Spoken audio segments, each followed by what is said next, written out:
Grande-Bretagne. Les discours masculinisent de plus en plus présents dans les écoles du pays. Des élèves et leurs enseignants témoignent de leurs effets négatifs. Ici Céline Galipo, bienvenue au Téléjournal. La situation fiscale au pays est solide. La situation n'a pas changé.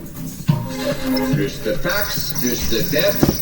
Cette marge-là aurait dû servir à souder leur tourisme. What a beautiful British day.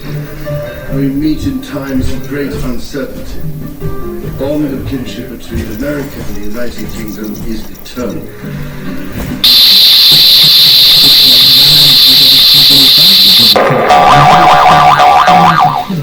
Elle se soumettra naturellement. Le pire est établi.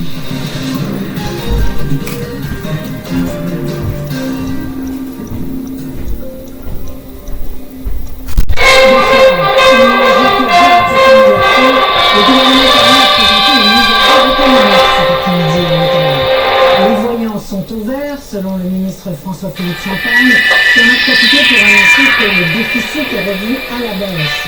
Il communiquait une prudent dans l'exercice en choisissant de miser sur l'allègement du coût de la vie et sur la formation de la main-d'œuvre.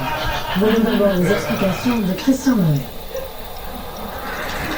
Un rapport d'étape du ministre des Finances qui va décontir face aux turbulences mondiales.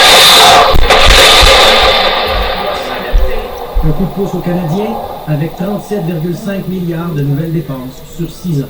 Notre situation financière est solide et elle nous permet de bâtir le Canada fort. Le déficit de l'an dernier est moins élevé que prévu. On a de bonnes nouvelles. De 11 milliards de dollars par rapport à l'automne, une amélioration temporaire. Nous, il y a un an début. Par contre, on est à 1/10 de point avec les mêmes déficits que ce qu'on avait en tête. Donc, la situation n'a pas changé. Les prochains déficits vont dépasser les 50 milliards pour les 6 prochaines années. Pour aider les Canadiens, les familles canadiennes, avec le coût de la vie. Près de la moitié des nouvelles dépenses iront au congé de la taxe sur l'essence et le nouveau rabais à l'épicerie qui remettra 800 $ par année. La famille avec deux enfants.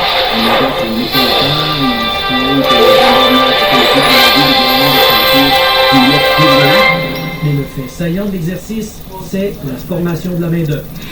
2 milliards sur 5 ans pour recruter jusqu'à 100 000 nouveaux travailleurs spécialisés, 3 milliards et demi pour la formation des apprentis, réduction bonifiée jusqu'à 10 000 $ pour rembourser les ouvriers qui doivent se déplacer pour travailler, notamment pour les grands projets d'intérêt national. Moi, je vais développer des secteurs d'activité économique qui ont besoin des gens pour travailler. Pour soutenir les collectivités, 7 milliards en prêts pour la construction de logements locatifs, près d'1 milliard pour les terres et petits bateaux, 750 millions pour l'accès au sport communautaire et d'élite.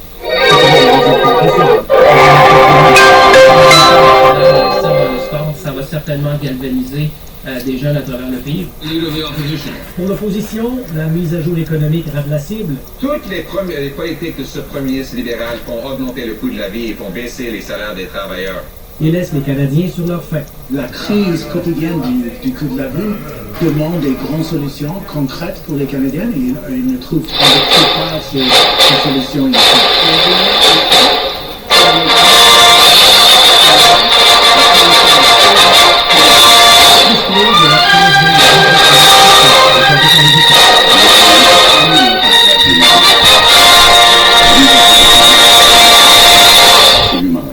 Mark Carney a beaucoup misé sur les grands projets nationaux et sur l'importance de diversifier nos partenaires économiques.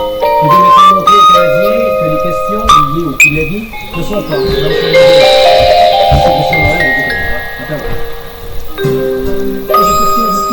To learn more about Baby Einstein developmental and entertainment products, and for tips on how to create moments of discovery with your baby, visit babyeinstein.com. Enjoy the show.